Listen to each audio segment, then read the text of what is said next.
Hi everyone, Kathy Rose here. I'm going to talk to you about the new moon in Libra, which is a solar eclipse taking place on October 14th.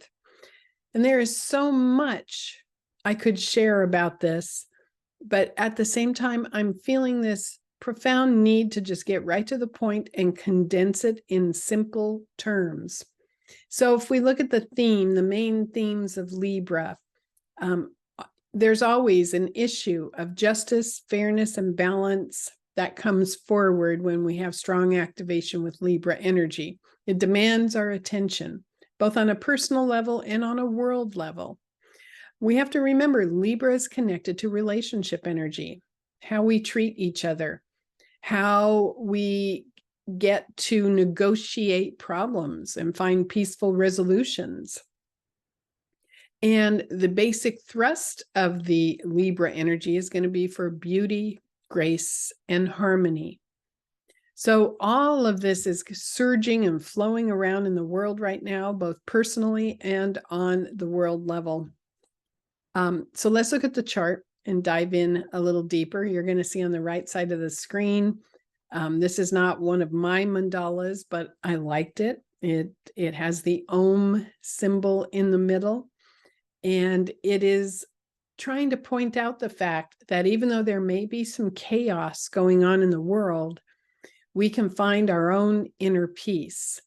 And I think if I were to really get to the essence of this new moon, that is really the statement here: finding inner peace and calm in a world that has a lot of chaos right now.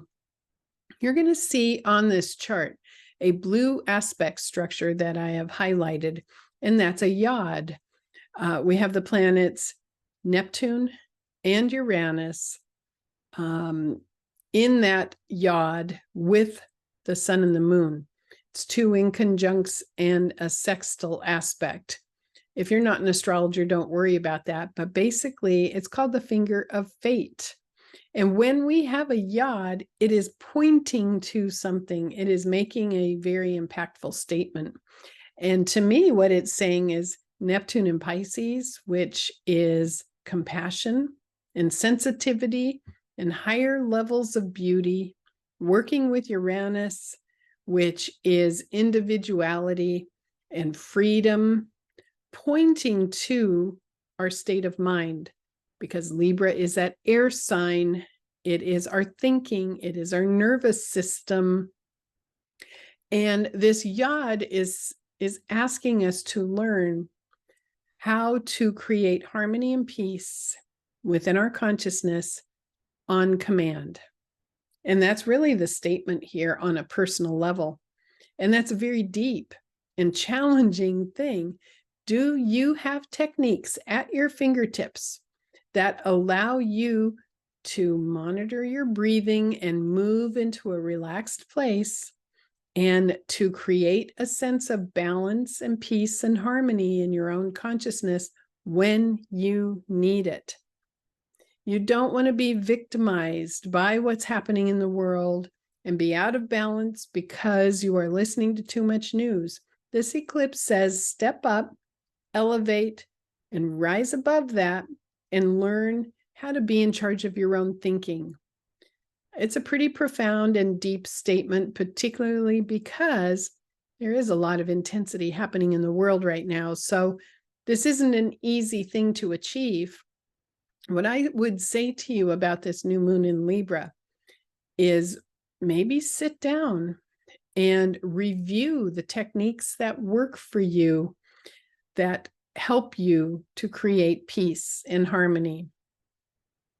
Maybe meditation techniques, maybe going for a walk, your breathing, certainly, because this is a challenging month. And all around us, there's going to be agitation flowing through the airwaves, which could push us out of balance very, very easily unless we take charge.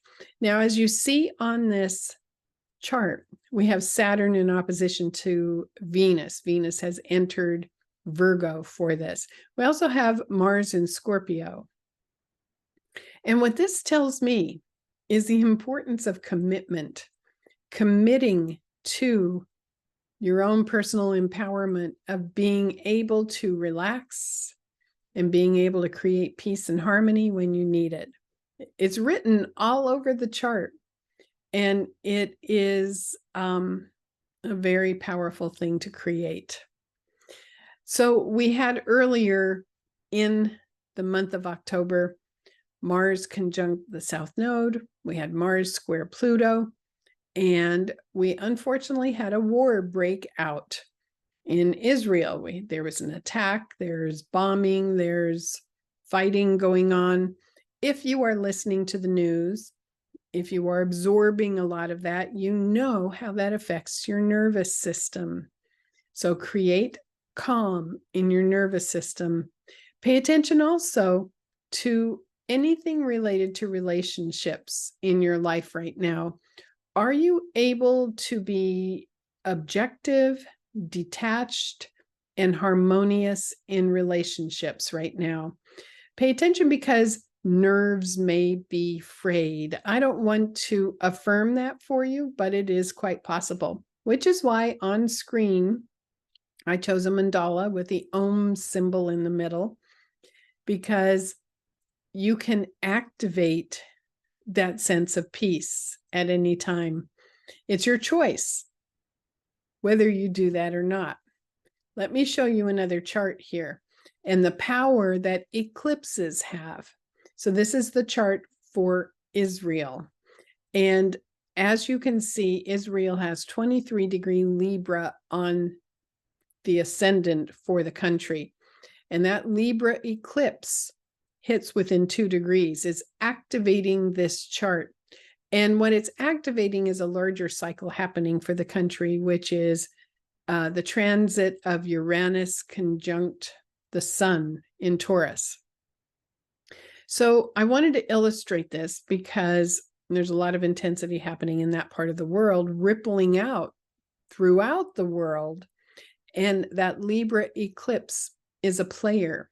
Even though this war was declared and the attack that happened was before this eclipse happened, it still is a huge player. So I wanted to illustrate this just to show you how much an eclipse can activate in your own life. Now let me move forward, because later in the month, we have a lunar eclipse, which is a full moon in Taurus on October 28th. And I wanted to mention this because at the solar eclipse in Libra, which is in the air sign, which is affecting our state of mind and our nervous system and our social connections with others, and it's kind of agitating. There's a frenzy potential to what's happening because of all the energy. The lunar eclipse helps us to settle down a bit because it's in a fixed sign. So for this full moon, we're going to have moon in Taurus, opposite the sun in Scorpio. We're going to have Mars and Mercury conjunct in Scorpio, opposite Jupiter. And that is a pulse of fixed, focused commitment energy.